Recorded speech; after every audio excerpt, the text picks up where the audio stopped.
Hi there, welcome to Textile Techniques. For our class tonight, I'm going to be showing you how to do the slash and fray technique, which is this one here. So first off, what we're going to do is we're going to have our A5 fabric samples. So for tonight's class, I asked you if you have any other solid fabrics that you might want to use, then this would be a good time to use them. So what I've got here is I've got three fabrics which I'm going to use tonight. So I've got one for my base, one that's going to be in the middle, and then my calico, which is going to be on the top. So don't worry too much if it's a little bit bigger, a little bit smaller, because you can tidy that up on the next step. So first off, what we're going to do is we're going to have our three fabrics roughly together, and then I'm going to stitch probably just about a 0.5 or a centimetre stitch all the way around. So I'll just quickly do that for you. So again, just make sure your foot is in, and just make sure you do a little back tack, and you're just going to simply stitch all the way around.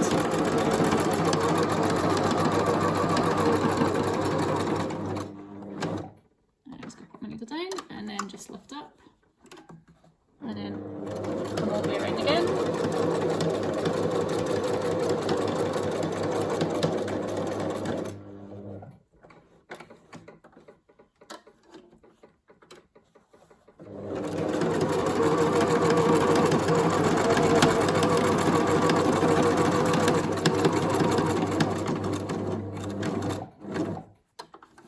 And the last side.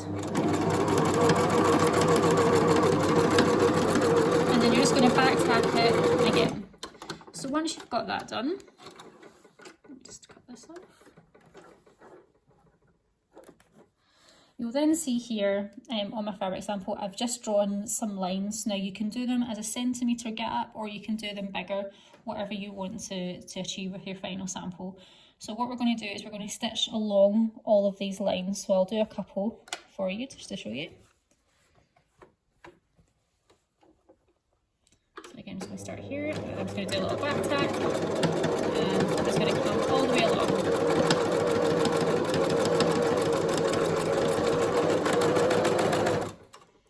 And just stop. Again, come all the way along.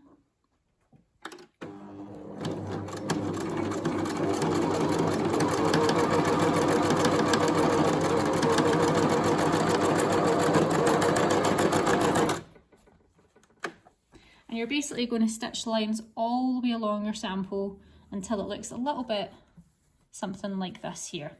So once you've stitched your lines all the way along, we're then going to start the slash and fray technique. So I've got an unpick here, but if you don't have an unpick, you can use scissors as well. So what you're going to do is with your first layer of fabric, you're just going to try and just catch that in like so. Just make sure that you are not coming through the back. You're just distinctively coming through the front, and you're just going to use your unpick just to start slashing your fabric until you get to the end. And you can see that you can keep that little flash of colour on your base. And again, you're just going to come through, make sure there's nothing coming through the back, and then just hold your fabric tight and then choose your unpick just to slash the fabric. Now once you've done this all the way across, then what you're going to start to do is you're going to start to fray. Now you can see already that the fabric kind of naturally doing it itself.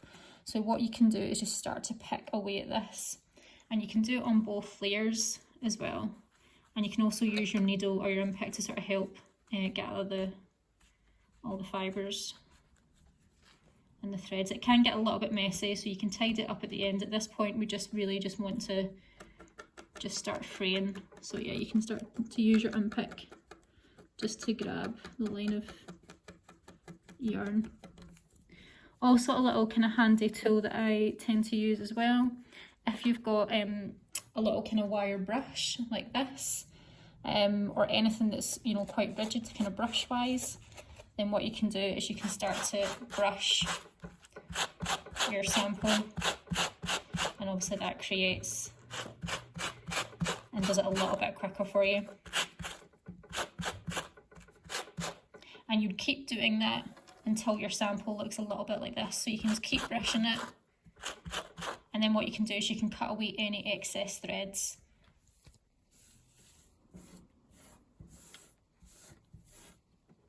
Here's some examples of where slash and fray can be used on a garment or in a stitch technique.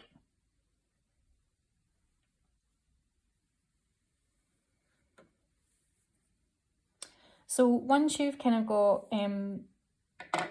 your sample and you've kind of frayed and sort of pulled all the threads away, what you can then start to do is, if you want to get rid of all these sort of kind of long strands, is you can just simply just cut them away and just kind of tidy it up and kind of get really into more of the area that you want to start fraying. And then if you're happy with it, and you know, for me, this is kind of where I want to take it, you can start to fray around all the edges and even just work into it a little bit more. And what's quite nice about it, when you layer up the fabrics, you can just get a little flash of colour coming through underneath. So that is tonight's class, is how to do slash and fray.